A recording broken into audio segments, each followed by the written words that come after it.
दोस्तों हम कोलवा बीच गोवा से लगभग 43 किलोमीटर 43 किलोमीटर दूर एक दूसरी बीच है, बटरफ्लाई बीच नाम से जानी जाती है। उस बीच को देखने के लिए हम निकले। ये पूरी हमारी फैमिली है, मेरे दोस्त हैं साथ में, तो उनके साथ हम निकले थे। अब यहाँ पर एक ऐसी बात है कि यहाँ ये स्टेशन पर आने के बाद एक जीप मिलती है, जो जीप लगभग एक व्यक्ति के लिए 200 रुपये भाड़ा लेती है, किराया लेती है आने जाने का। और वो उस स्टेशन से लेकर लगभग 2 किलोमीटर के अंतर पर है। तो हमने सोचा चलो बारिश चालू है, हम भीग चुके हैं, तो ऐसे बारिश के सुंदर मौसम में हम अगर मज़े लेते हुए इस जंगल के रास्ते से अगर चलेंगे तो मज़ा आएगा। इसलिए हमने सोचा चलो हम चल के जाते हैं। देखो ये विदेशी मेहमान भी कितने हंसते हुए खुशी से रनिंग कर रहे हैं।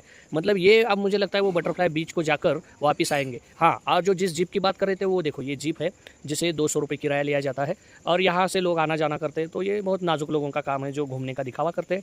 इसलिए हमने सोचा चलो हम किसान के बच्चे हैं, मेहनती है, तो मज़े लेते चलते। देखो मेरे बाल भी भीगकर इतने पीछे गए कि मेरा असली रूप दिख रहा है। मेरा ये जो है ना टक्कल पड़ गया है। ये जीप देखो कितना बारिश हुआ है, कीचड़ है। तो ऐसे कीचड़ से हम बिना चप्पल पहने हुए चलने का हमने सोचा और चल लिए। ये देखो उधर से वापस आ रही है, हमारे जैसे ही लोग हैं। तो हमने सोचा हमने जो निर्णय लिया वो बहुत अच्छा है। तो हम चलते निकले। अब देखो चलते, ये जो जंगल है ना, ये जंगल ऐसे साधारण पेड़ का नहीं है दोस्तों। ये जो जंगल है ना, यहाँ पर बहुत सारे ये जो पेड़ है ना, ये सारे काजू के पेड़ है। हमने चलते समय बहुत सारे ये जो है ना काजू, ओरिजिनल काजू जो होते हैं वो जमा किए, जो अभी तक पूरे पके नहीं हुए थे, लेकिन हमने वो लिए। लेकिन खाने में बहुत अच्छे लगे, उसका भी आस्वाद हमने लिया और हमने अपना रास्ता ढूंढ लिया। हम चलते चलते ये देखो किस प्रकार सारे, किसी के पैर वगैरह नहीं दुखे, लेकिन हमने सोचा कि जाना चाहिए तो हम चले। हमारे बच्चे बहुत खुश थे।